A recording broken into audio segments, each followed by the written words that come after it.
नमस्कार, जय हिंद। कैसे हैं? देखिए, आजकल हम बहुत सारी प्यारी सी कहानी आपको सुना रहे हैं और इसी क्रम में एक सुंदर सी कहानी आपके सामने पेश कर रहे हैं। कहानी को पूरा सुनेंगे तो आपको बहुत आनंद आएगा, बहुत कुछ सीखने को मिलेगा कहानी के माध्यम से। कहानी है, आज की जो कहानी है, जो हम आपको कहानी सुनाने जा रहे हैं, वो विशेष तौर से उन लोगों के लिए है, उन बच्चों के लिए है जो ये कहते हैं हमें पढ़ना नहीं आता, हमें लिखना नहीं आता, हमें कुछ समझ में नहीं आता, हम बहुत प्रयास करते हैं, हमें क्या करें, हमें कुछ पल्ले नहीं पड़ती बात। हम मतलब माँ बाप भी परेशान रहते हैं। कुछ लोग ये सोचते हैं कि क्या करा जाए, ये कैसे तेज हो जाए, कैसे पढ़ जाए, कैसे लिख जाए, कैसे भी करके इसका दिमाग बढ़ जाए।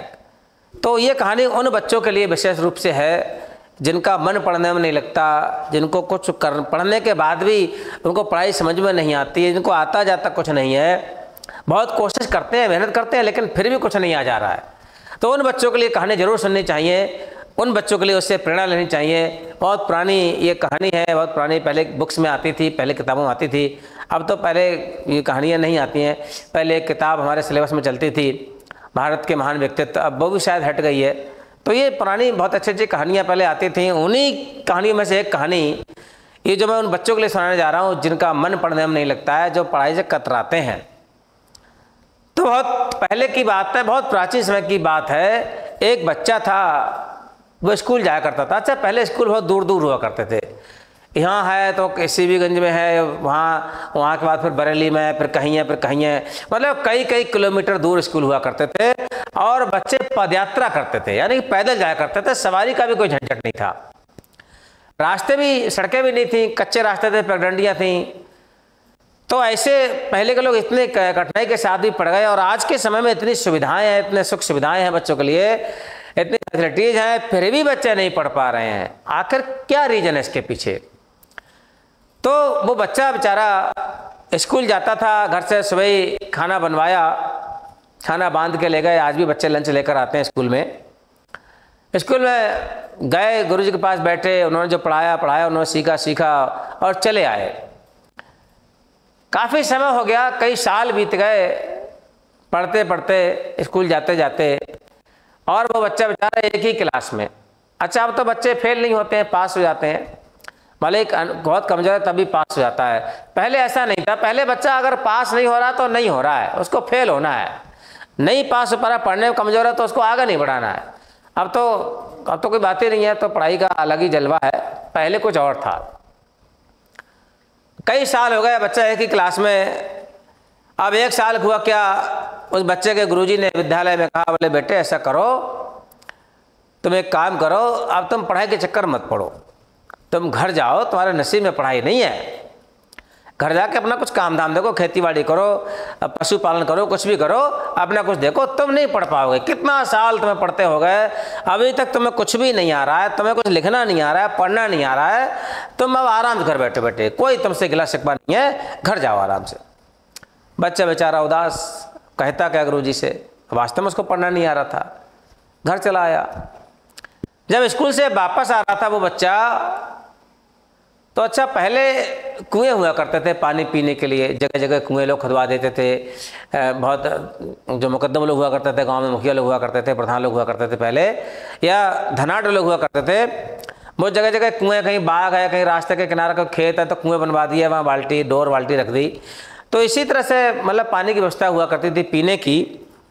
तो जो रास्ते से वो लड़का अपने घर से स्कूल जाता था, स्कूल से घर आता था, और रास्ते में कुआं पड़ता था, और कुएं पे एक बाल्टी और रस्सी उसमें बंधी हुआ करती थी, और बीच में घिरनी। आपने पुराने लोगों ने देखे होंगे ऐसे कुएं, मैंने तो देखे हैं। खैर, हमारे यहाँ कुएं, 2-3 कुएं हमारे सामने चलते थे, उनसे हमने खूब पानी खींचा है रस्सी से, नहाए भी हैं और पिया भी है। बहुत ठंडा पानी कुएं से निकलता है। और अब वाटर फिल्टर का पी रहे हैं, तब भी तो बीमारियाँ हो रही हैं। पहले कुएं का लोग पीते थे, तब भी बीमारियाँ कम थीं।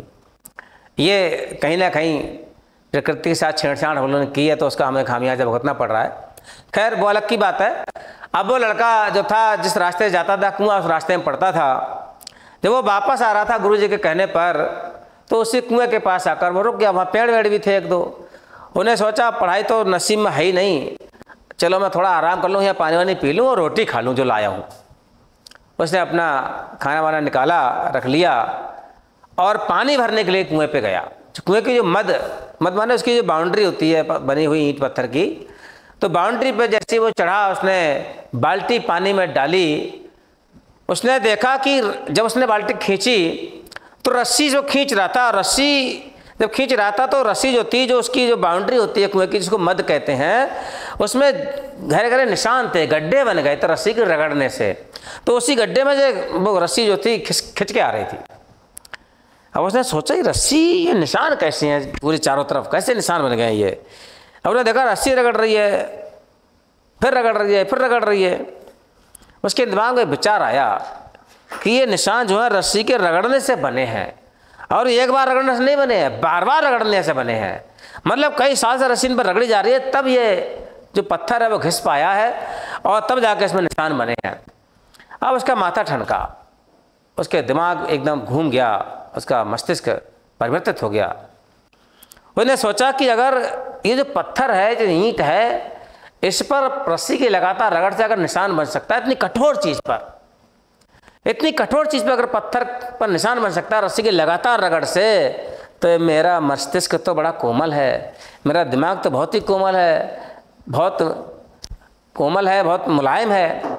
अगर मैं मेहनत करूँगा, अभ्यास करूँगा, रोज़ पढ़ूँगा, मेहनत से कोशिश करूँगा, तो मेरा दिमाग भी बदल सकता है, मुझे भी पढ़ना आ सकता है, मुझे भी याद हो सकता है, मैं भी पढ़ना लिखना सीख सकता हूँ, मेरा दिमाग परिवर्तित हो सकता है। ये उसके दिमाग में विचार आया और फिर उसने वहीं से खाना खाया नहीं, तुरंत पैक किया और वहीं से वापस फिर स्कूल के लिए चला गया। घर नहीं गया, फिर स्कूल गया। स्कूल गया, गुरुजी के पैरों में गिर गया, चरणों में गिर गया, बोले गुरुजी बस आखिरी बार मुझे आप एक बार अवसर दे दीजिए, इस बार अगर मेरे अंदर परिवर्तन नहीं आए तो मैं स्वतः ही विद्यालय से चुपचाप निकल के चला जाऊंगा, फिर आप मुझे मत पढ़ाना। अच्छा, पहले गुरुजी भी बड़े समझदार हुआ करते थे, आज भी समझदार होते हैं, लेकिन कहीं ना कहीं समय का प्रभाव तो हर किसी के मस्तिष्क पर रहता ही है। अब गुरुजी ने सोचा चलो पता नहीं भाई क्या हो सकता है, इसके अंदर कुछ भाषा में परिवर्तन वाली बात हो। उन्होंने कह दिया चलो ठीक है और देख लो एक साल मौका।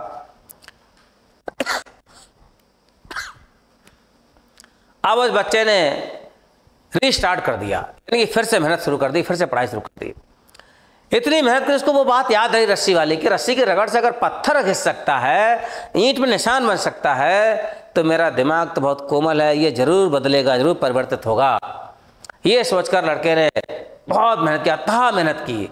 घर आके पढ़ता था, स्कूल में सुनता था टीचर की बात, समझता था, उसको कर करके देखता था, फिर पूछता था स्कूल में जाके, बार बार ये उसकी प्रक्रिया बन गई। अब उसका मन पढ़ने में खूब लगने लगा, क्योंकि जब एक काम को करते हैं तो उसमें बहुत आनंद आता है करते हुए। अब आप देखो, किताब एक ऐसी चीज़ है, ज्ञान एक ऐसी चीज़ है, आप उससे 1 इंच बढ़ोगे, हटोगे तो वो आपसे 2 इंच हट जाएगी ऑटोमेटिकली। आप उसकी तरफ बढ़ोगे तो वो आपकी तरफ बढ़ेगी। अब वही वाली बात है, व्यवहार वाली बात। अगर हम आपसे बोल रहे हैं तो आप भी हमसे बोल लोगे, हम आपसे कतरा रहे हैं तो आप हमसे क्यों बोलोगे भाई, आप भी कतराओगे, बोले अरे ये नहीं बोलता, हम क्यों बोले भाई, है कि नहीं। तो यही बात पढ़ने वाली बात है। अगर आप किताबों में घुसोगे तो किताबें आपके हित करेंगी, आपके करीब आएंगे, ज्ञान आपके पास आएगा। आप उससे बचोगे तो वो आपसे बचेगा, है कि नहीं। मैं आपसे नफरत करूंगा तो आप मुझसे प्रेम थोड़ी करेंगे, आप भी मुझसे नफरत करेंगे। यही बात हम बताना चाहते हैं बच्चों के लिए और पढ़ने वाले बच्चों के लिए। अब उस बच्चे के अंदर परिवर्तन आ गया, पढ़ना लिखना सीख गया और आगे चलकर वही बालक वरदराज नाम से प्रसिद्ध हुआ, एक प्रकांड संस्कृत का विद्वान बना। उसकी कहानियाँ किताबों में हैं, पुरानी किताबों में आप पढ़ के देखिएगा। वरदराज नाम का प्रकांड संस्कृत का विद्वान बना। अब आप समझिए कि जब एक मंदबुद्धि का बच्चा, जिसको कई साल पढ़ने पर कुछ नहीं आया, और वो संस्कृत का प्रकांड विद्वान बन सकता है, तो क्या हम और आप अध्ययन करने से सीख नहीं सकते? क्या आपका बच्चा अगर कमज़ोर है, पढ़ने में उसका मन नहीं लगता है, क्या उसका लग नहीं सकता? अवश्य लग सकता है। बस उसके अंदर चिंगारी पैदा करने की आवश्यकता है, उसको ये वीडियो दिखाने की जरूरत है, उसको ये चीज़ें सुनाने की आवश्यकता है उस बच्चे के लिए। तब आपके बच्चे के अंदर पढ़ने की ललक और पढ़ने की जिज्ञासा जागेगी, तब वो आगे बढ़ेगा, तब वो कुछ करने की ठानेगा और तभी वो आपका नाम रोशन करेगा। तो प्यारे मित्रों, प्यारे श्रोताओं, दर्शकों, इन कहानियों से हमें ये शिक्षा मिलती है कि अतिशय रगड़ करे जो कोई, तो चंदन से अग्नि प्रकट हुई। अगर आप मेहनत करेंगे, लगातार कुछ करने की कोशिश करेंगे, तो अवश्य ही वो काम हो जाएगा। हमसे बढ़कर कोई काम है नहीं, इंसान से बढ़कर दुनिया में। इसलिए अपने बच्चों को ऐसी कहानियाँ सुनाइए, ऐसी चीज़ दिखाइए जिससे उनके अंदर परिवर्तन आए और वो कुछ करने की लालसा अपने अंदर जागृत करें, जिज्ञासा जागृत करें और अपना भविष्य सुधारें, अच्छे मुकाम पर पहुँचें। ये हम कहानी के माध्यम से आपको बताना चाहते हैं, समझाना चाहते हैं, सिखाना चाहते हैं। हमारी बात आपको कैसी लगी, कहानी कैसी लगी, हमें ज़रूर कमेंट्स में बताइएगा और अपने बच्चों को ये कहानी ज़रूर सुनाइएगा। आपके अगर कुछ बच्चे ऐसे हैं जो मन नहीं लगाते हैं पढ़ने में, तो ये कहानी वरदराज की जो थी अभी हमने सुनाई आपके लिए, ये अवश्य सुनाए। हो सकता है इसको सुनकर उनके अंदर भी पढ़ने की लालसा जाग जाए और आपका पैसा खराब ना हो। तो ये कहानी यहीं तक। हमारी वीडियो को शेयर कीजिए। कहानी अगर आपको पसंद आई हो तो कमेंट्स में ज़रूर बताइएगा और चैनल को सब्सक्राइब कर लीजिए अगर नहीं किया आप तक, जिससे कि आपको सारी वीडियो समय पर मिलती रहे। चलिए मिलते हैं अगली वीडियो में, तब तक के लिए जय हिंद, नमस्कार।